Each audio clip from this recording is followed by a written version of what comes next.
have you guys really given up to have your dream of being stars? Everything, really.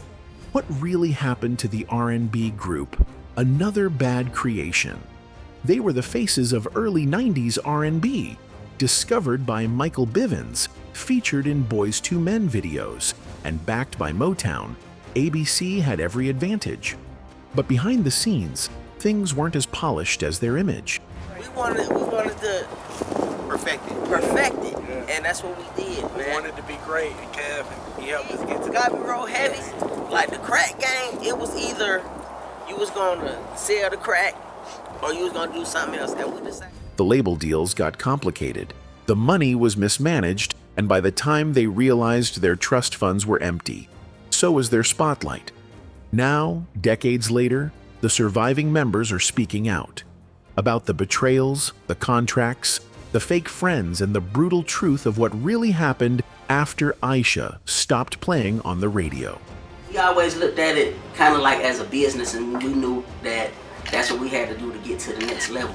Right. You know, we had to stay focused and be disciplined, and there was certain stuff where we couldn't do what everybody else was doing, but we just couldn't do it. This is the story of what fame gave them and what it took away. This is what really happened to another bad creation. Before B2K, before mindless behavior, before social media turned child performers into overnight stars, there was another bad creation. 6 boys from Atlanta who came out of nowhere and took over the early 90s R&B scene, and the industry was ready for them. Discovered by Michael Bivins of New Edition and Belle Biv DeVoe, ABC was positioned as the next big thing. At the time, Bivins was developing what he called the East Coast Family, a musical empire featuring groups like Boyz II Men and Sudden Impact. But another bad creation stood out for one simple reason. They were kids. I'm Roro, I'm 13. I'm Chris, I just turned 13. I'm Red and I'm 12.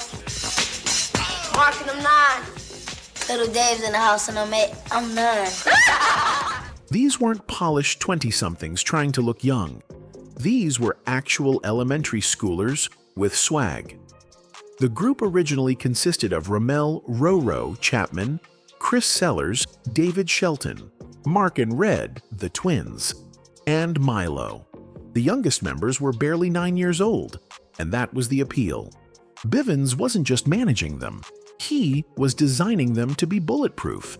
Their image was tailored to perfection.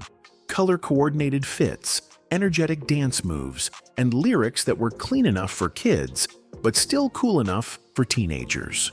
They were billed as Motown's answer to Criss Cross before Criss Cross even existed. The release of their debut single Ayesha in 1991 changed everything. It exploded on the charts and turned ABC into household names overnight. Their debut album, Coolin' at the Playground, went platinum, and the group started appearing on shows like The Arsenio Hall Show, Soul Train, and Video Soul. Even major magazines like Right On and Word Up plastered their faces on covers like they were the Jackson 5.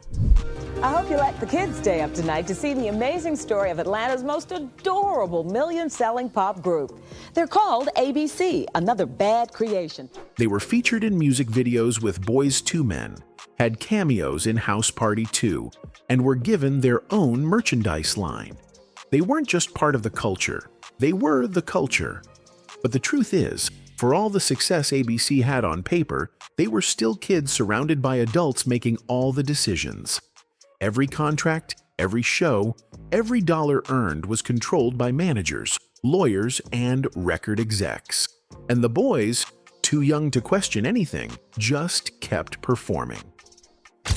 It's like we really trusted him. Yeah. By the time the group released their second album, It Ain't What You Wear, It's How You Play It, the landscape had already started shifting. The bubblegum appeal was fading, and so was the support. The sophomore album flopped, promotions were weak, and suddenly, the group that once sold out tours was struggling to get booked.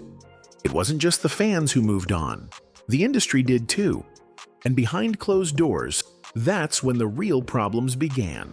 When Another Bad Creation dropped their second album, It Ain't What You Wear, It's How You Play It, the pressure was already high.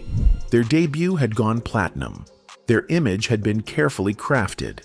But this time, the industry wasn't waiting with open arms. The label's support had shifted. Promotion was minimal. Music videos didn't get the same push, and by the time the album landed, it was clear.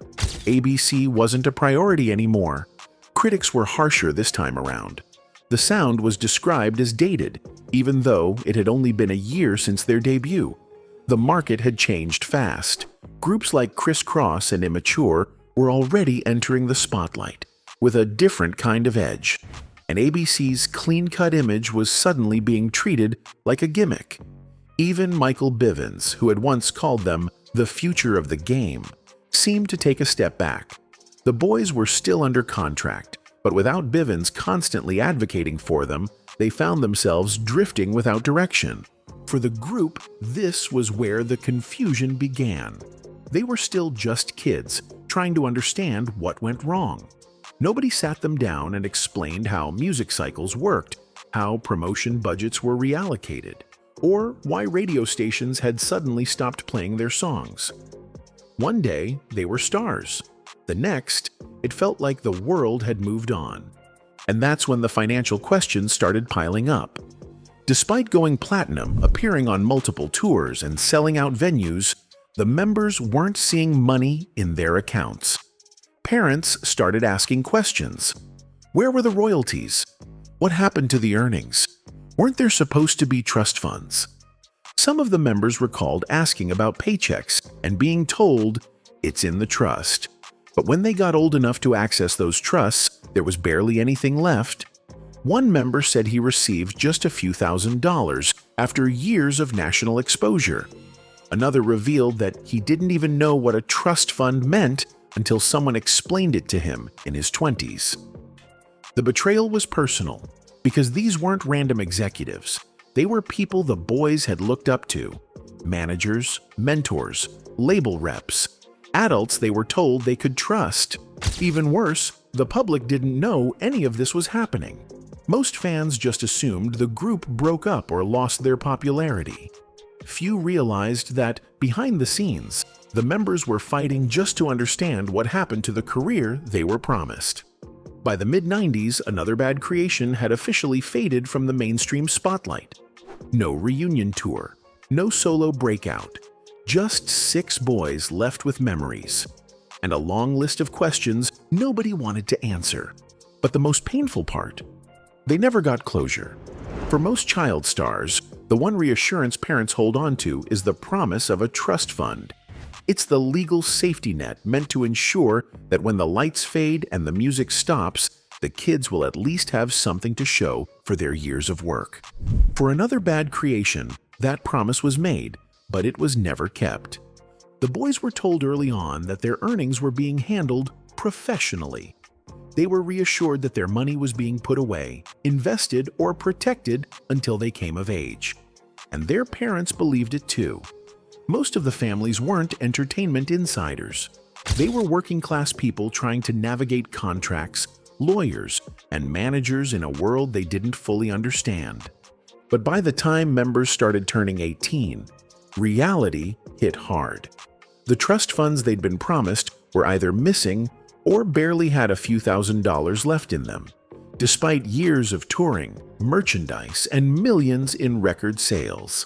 We always looked at it kind of like as a business, and we knew that that's what we had to do to get to the next level. Right. You know, we had to stay focused and be disciplined. And there was certain stuff where we couldn't do what everybody else was doing, but we just couldn't do it. Some of the boys asked their parents what happened. Others reached out to management or tried contacting the label. But the answers were always vague. The money had been used for expenses. There were administrative costs, or, the worst explanation of all, it was never guaranteed. The deeper they dug, the more red flags they found. Managerial contracts that gave outsiders complete control over their finances. Clauses that allowed money to be reallocated without parental approval. agents who had disappeared or changed companies overnight. Even former insiders started admitting that things should have been handled better. One of the most painful realizations came years later when the members tried comparing notes. Most of them had thought they were the only ones who didn't get paid.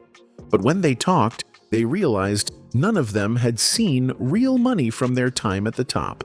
This wasn't just mismanagement. This was systemic exploitation. And there was no clean way to fix it. Lawsuits would cost money they didn't have. The industry had moved on. Nobody wanted to revisit a story about kids who were famous a decade ago. And the fans, most of them had no idea anything had gone wrong. You guys really given up to have your dream of being stars? Everything, really. For some of the members, this led to deep depression. They had tasted fame as children, been told they were stars, promised financial security, only to end up working regular jobs with nothing to show for it. Others tried to re-enter music, but the doors weren't opening like they used to. Once the industry sees you as washed, it rarely gives you a second chance, especially if you're black, young, and angry. What hurt most wasn't just the money, it was how easily people moved on. The same adults who had hugged them backstage, called them family, and hyped them up in meetings were now nowhere to be found. And by the time they realized just how much had been taken, it was too late to get it back. Another bad creation didn't fail, they were failed. By the early 2000s, the members of Another Bad Creation had grown up, and after years of watching their legacy get reduced to nostalgic remember when clips, some of them wanted another shot. They had new songs, adult voices, and personal stories that were more real than ever. But the industry, it didn't care.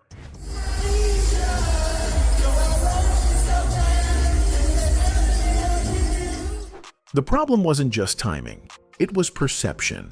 ABC had been marketed as kids, and once you're known as a kid group, breaking out of that mold is almost impossible. Labels didn't want to invest in a grown-up version of a group they once treated like cartoons. They wanted fresh faces, new gimmicks, and viral-ready talent. Even the fans had moved on. A few remembered Ayesha and Playground, but most didn't know the group was even trying to come back. Some members tried to push through anyway. They uploaded songs to MySpace and YouTube. They appeared on underground radio, but none of it gained traction. No press, no label interest, no second shot. The frustration was real. These were artists who had toured the world before they hit puberty, now being told they were washed at 24. Their early fame had become a liability, something to joke about, not respect. At one point, a few members even tried to rebrand entirely. New group names, different sounds, a more grown-up image. But it didn't matter. Industry doors that once flung open were now bolted shut. Part of the problem was that nobody wanted to acknowledge how badly they'd been treated. If ABC had made a successful comeback, it would have raised uncomfortable questions about the contracts, the missing money, the lack of industry accountability. Labels didn't want that smoke. Neither did former managers. Even Michael Bivins, who had discovered them, was quiet. At the height of ABC's success, Bivins was everywhere, using their fame to build his brand. But when the group fell, he didn't come to their defense publicly. And when they tried to come back, he wasn't around to back them up. So what do you do when you've been blackballed by the very machine that once made you? You pivot. You survive. Some members turned to local music scenes, performing at open mics or recording features with indie rappers. Others left the industry completely, taking on jobs, raising families, or struggling silently with the emotional aftermath of early fame and sudden rejection. For a few years, there were whispers of a reunion. Social media brought some renewed interest, and fans would occasionally tag ABC members in nostalgic posts. But nothing official happened. No tour, no real project. And without label backing or funding, doing it independently just wasn't realistic. They weren't just trying to make music. They were trying to rebuild trust, self-worth, and identity after being treated like disposable assets. Because even when the world forgets, the pain doesn't. For most kids, growing up is already hard. But growing up in front of the world, then being completely forgotten by it, is something few people truly understand. That's what happened to the members of Another Bad Creation. And decades later, the emotional weight of it still lingers. The spotlight had shaped their entire identity. By the time they were 10, they had already performed on national TV, walked red carpets, and met celebrities. But they hadn't learned how to be themselves. Everything was structured: image, interviews, rehearsals. When it all stopped, they were left with silence and questions. Who am I if I'm not Ro-Ro from ABC? What do I do now that the crowds are gone? How do I start over when the industry won't even look me in the eye? For some members, that silence became suffocating. There were battles with depression. One admitted to suicidal thoughts. Another said he went years without telling people he was ever famous, because the embarrassment of what had happened was too heavy.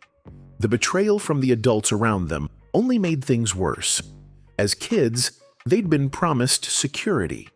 As adults, they realized those promises were hollow. They didn't just lose money, they lost time, trust, and any sense of stability. The world saw their music videos. It didn't see the aftermath. And the group dynamic? It didn't always survive. Over the years, relationships between members became strained. Some felt others had made bad business decisions. Others blamed management or each other for the group's downfall. What was once a tight brotherhood had cracks in it. One former member said in an interview, "We were just little boys. But the industry made us compete, made us paranoid. They told us we were replaceable. That kind of thing sticks with you." They weren't fighting each other. They were fighting the damage that had been done to them. Some have since reconciled. A few now speak with pride about the legacy of ABC, reclaiming what it meant for them to be black boys who made it, even if only for a while. Others still keep their distance, not because they hate the past, but because it hurts too much to revisit it. What they all agree on, though, is this: they were never protected. Not by the label, not by the handlers, not by the system. And even now, as grown men, they're still learning how to process what happened. The legacy of Another Bad Creation is bigger than one hit single. It's a cautionary tale, a reminder that behind every cute boy band, there are real children, vulnerable, trusting, and easily forgotten once the spotlight moves on. Decades after their debut, the members of Another Bad Creation are no longer those smiling kids in oversized jackets and backward caps. They're men now, some with children of their own, some still in music, others living quiet lives, far away from the stage. But what connects them all is the same unresolved question: what really happened to us? In recent years, a few members have started opening up more. They've taken to social media, podcasts, and interviews, not to chase fame again, but to finally tell the truth. They talk about broken contracts, about fake promises, about feeling discarded. Some still wrestle with bitterness.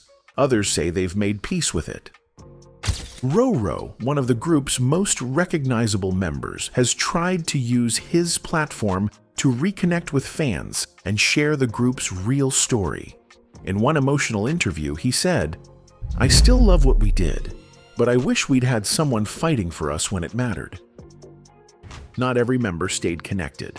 Over the years, some have gone completely off the grid, choosing privacy over pain. Others have shown up at throwback events or small gigs. But the long-promised reunion never really happened. Not because they didn't want to, but because healing from what they endured takes time, and trust, and support. All things the music business rarely offers once you've aged out of being profitable.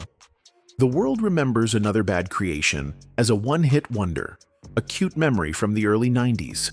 But that's the problem. The public got the music, the smiles, the talent. What they didn't get was the story behind it all, the exploitation, the silence, the erasure. And their story matters, because it's not just about 6 boys from Atlanta. It's about a system that young black talent, squeezes everything out of them, and moves on without accountability. It's about children being handed contracts they don't understand, about families being promised futures that never arrive, about fame that comes fast and leaves even faster. It's about another bad creation, but it could have been anybody. Today, there's a growing community of fans who are rediscovering ABC's music and finally asking the right questions. Questions the industry ignored. Questions the media never bothered to ask. And that curiosity, that overdue respect, might just be the justice they never got in their prime. Because while the group may have been another casualty of a ruthless industry, they left behind more than a couple hits. They left behind a warning and a legacy. Anyway, that's it for this video, folks. Bye.